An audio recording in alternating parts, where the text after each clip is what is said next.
Have your kids ever wiped out your pantry? The larger the family, the more likely this has occurred when children come home from school or grown children come over for a visit. Whatever food has been set aside in the fridge and cabinets is brought out and shared or squabbled over to satisfy voracious appetites. After they're done, Dad or Grandpa looks around to see if anything was left, hoping Mom or Grandma saved a remnant for him. Usually she has, so he doesn't go without either. As we're working through the Old Testament prophet Isaiah here on Morning Minutes in the Bible and An American Missionary, we've come to a passage describing God's determined plan to wipe out the nation of Judah. Because of their hard hearts and stubborn refusal to obey him, God had Isaiah keep preaching to Judah until the nation was wiped out by foreign invaders. Isaiah 6 verses 11 and 12. While it may be funny to worry about children wiping out our pantry and hoping for a remnant, there's nothing funny about God wiping out his people, even though he promised a remnant would be left. Yet there will be a tenth portion in it, and it will again be subject to burning, like a terebinth or an oak whose stump remains when it is felled. The holy seed is its stump. Isaiah 6, verse 13. After a period of successive punishments, the holy seed, faithful Jews, will produce a branch, Jesus, from whom the remnant will grow. Everyone who will come to Jesus becomes part of that remnant, becomes God's faithful, holy nation. Today, on Throwback Thursday, we're looking back 40 years to a discussion of God's remnant. God's Chosen People by Robert F. Turner from Plain Talk Magazine, March 1968.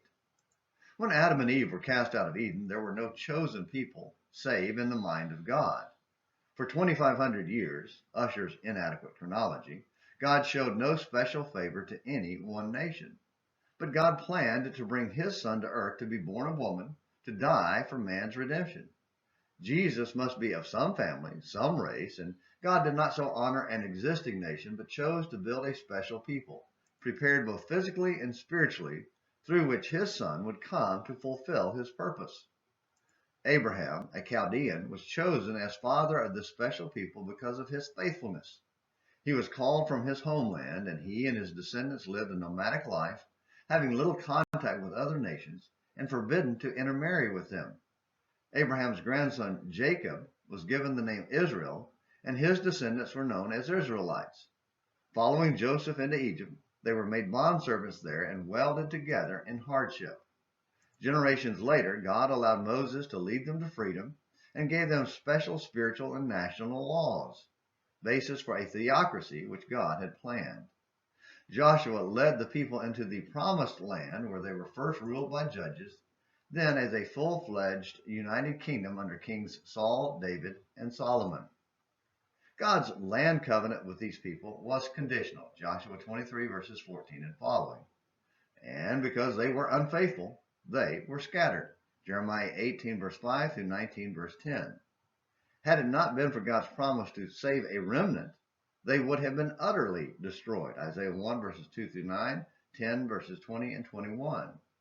But God had planned to send his son as a descendant of David, son of Jesse, Isaiah 11 verses 1 through 16, and the sure mercies of David, in fact, their salvation from sin, would be available to Jew and Gentile through him, Isaiah 49 verses 5 and 6, and Acts 13 verses 22 and 23 and 32 through 39.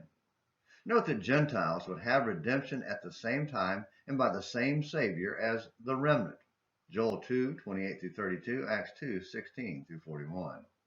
Now read carefully, Galatians 3, 16 through 29, for a summary of the fulfillment of God's promise to Abraham.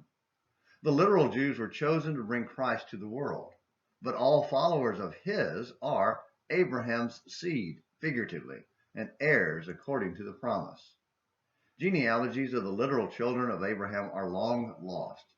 Jews, as a race, are no more chosen today than any other people.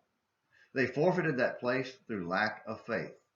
But by coming to Christ, they have the same hope for heaven as any others. Paul wrote, "He is not a Jew which is one outwardly, but he is a Jew which is one inwardly, whose praise is not of men, but of God." Romans 2, verses 28 and 29. Christians, Jews, and Gentiles are a chosen generation, a royal priesthood, a holy nation, a peculiar people, 1 Peter 2, verse 9. They are a spiritual nation over which Christ rules as king, Acts 2, verses 29 through 36.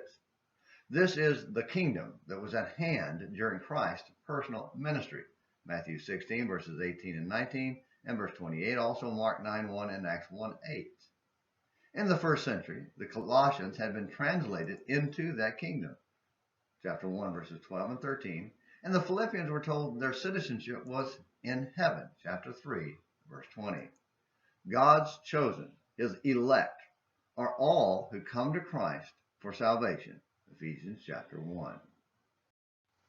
And now, 40 years later, the same option to be joined to the remnant and become one of God's chosen people remains available to you and me. It was God's choice to save a remnant through Christ. It's your choice to be among his remnant. Will you come to Christ for salvation? Thank you for watching this Throwback Thursday edition of Morning Minutes in the Bible and An American Missionary. Until next time, this is James McClenny helping you have a great day.